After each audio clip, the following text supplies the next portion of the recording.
Assalamualaikum warahmatullahi wabarakatuh. Perkenalkan, nama saya Ganis Mardati Widyaningrum dengan NIM 2148263SV19977. Di sini saya akan mempresentasikan hasil dari demo acara 4, yaitu mengenai integrasi Ionic Framework dengan ArcGIS Maps SDK for JavaScript.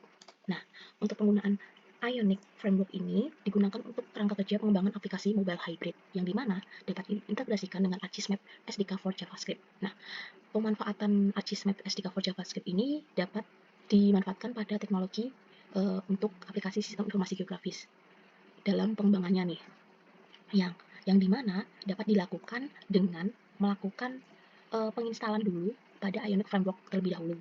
Kemudian pastikan Node.js juga sudah terinstall pada laptop. Nah, kemudian untuk langkah selanjutnya, pengembang dapat melakukan pembuatan folder di directory C, yaitu Simple Map. Nah, di dalam Simple Map tersebut dapat dilakukan key paste ataupun langsung membuka command prompt seperti itu untuk membuat Ionic app di dalam folder yang telah dibuat sebelumnya. Nah, untuk pembuatan Ionic app tersebut dapat menggunakan script yaitu $Ionic start my map blank. Setelah berhasil, kemudian dapat menjalankan Ionic app tersebut dengan mengetikkan script yaitu cd my map tanda dan 2 dan Ionic serve. Nah, kemudian dapat mengintegrasikan Ionic app tersebut dengan menginstal ArcGIS JavaScript API dengan npm install @arcgis/core /save. Nah, kemudian folder MyMap akan secara otomatis terbuat pada folder yang telah dibuat sebelumnya, yaitu Simple Map. Nah, untuk folder MyMap dapat dibuka melalui Visual Studio dengan menggunakan open folder dan dapat membuka MyMap-nya seperti itu. Nah, ini sudah saya buka untuk folder MyMap-nya. Secara otomatis akan langsung terdiri dari beberapa script di dalamnya, yang dimana ada HTML, ada CSS, ada TS, dan lain sebagainya.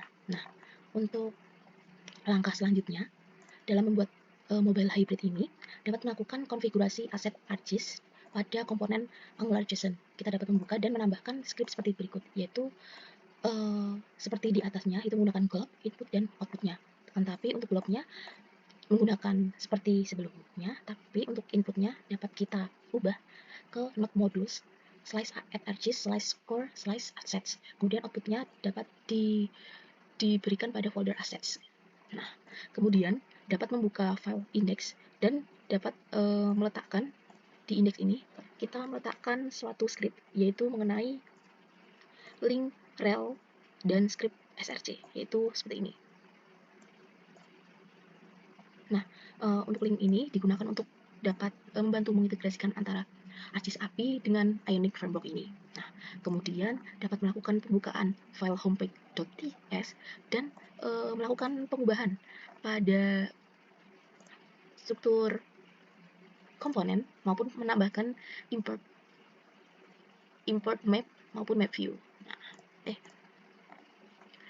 kemudian dapat menyusun scriptnya, yaitu di dalam komponen terdapat selector, template URL, style URLs, kemudian kita melakukan export pada class homepage-nya.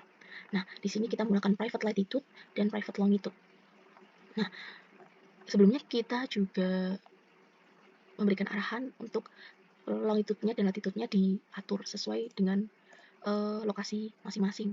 Kemudian kita juga dapat menambahkan base map-nya, itu menggunakan base map topo vector, dan dapat memberikan script mengenai view dari tampilan hybrid maps-nya, yaitu mengenai container, map-nya, kemudian zoom-nya, dan menggunakan sesuai dengan kehendak, dan center-nya menggunakan this longitude dan latitude. Nah, untuk komen ini dapat memanggil dari longitude dan latitude yang sudah dituliskan di atasnya. Nah, di dalam homepage HTML pun juga dilakukan pengaturan pada judul dari hybrid maps-nya, yaitu seperti ini. Kemudian pada homepage CSS-nya juga dilakukan pengaturan pada kontainernya seperti itu, pada height dan width-nya, dan position serta left dan right-nya. Nah, kemudian kita dapat melakukan Ionic serve dengan menuliskan Ionic serve pada terminal.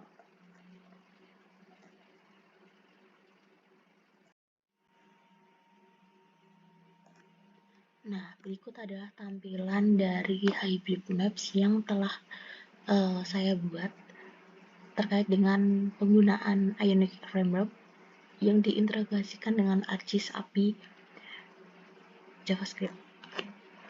Nah, di sini saya menggunakan titik koordinat di daerah Karanganyar, yaitu menuju langsung tampilan hybrid-nya langsung menuju ke titik koordinat yang telah saya atur. Nah, di sini saya menggunakan zoom 12, yang dimana di sini terdapat fitur zoom in dan zoom out. Nah, seperti ini. Kita dapat melihat detail dari base map-nya, yaitu sebelumnya menggunakan base map topo vektor seperti itu. Kita juga di sini dengan base map topo vektor kita dapat melihat dari vegetasi yang sekiranya memiliki dataran yang lebih tinggi daripada dataran yang lebih rendah, seperti itu. Kemudian kita dapat melakukan pemberian fitur yaitu geolocation pada mobile hybrid apps-nya, yaitu dengan menambahkan import geolocation. Sebelumnya kita melakukan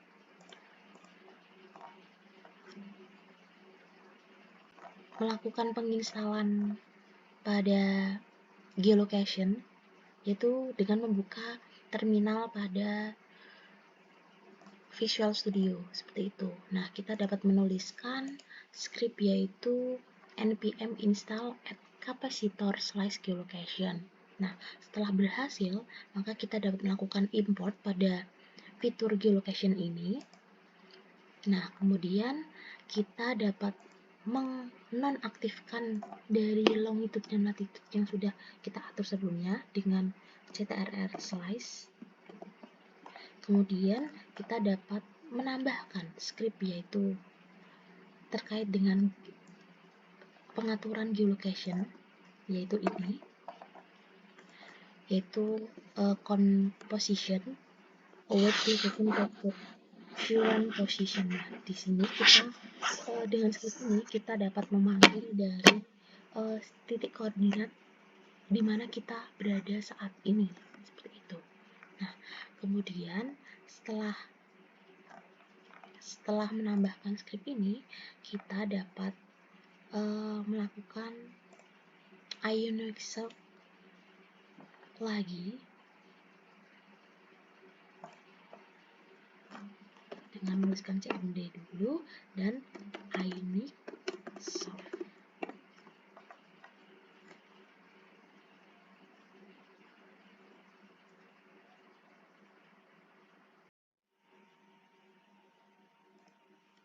Nah, berikut adalah tampilan dari setelah kita melakukan Ionic Surf pada Visual Studio yang sudah kita buat. Nah, di sini akan terdapat seperti warning, yaitu know your location. Nah, kita dapat mengklik allow, kemudian secara langsung akan menuju pada titik koordinat kita berada, yaitu saya berada di daerah Yogyakarta, yang dimana tepatnya di kos saya, seperti itu. Karena saya memakai zoom 12, maka senternya pun akan tepat di zoom angka 12 seperti itu. Yang saya berada tepat di Yogyakarta. Sekian presentasi dari saya. Bila ada salah kata, saya mohon maaf. Wassalamualaikum warahmatullahi wabarakatuh.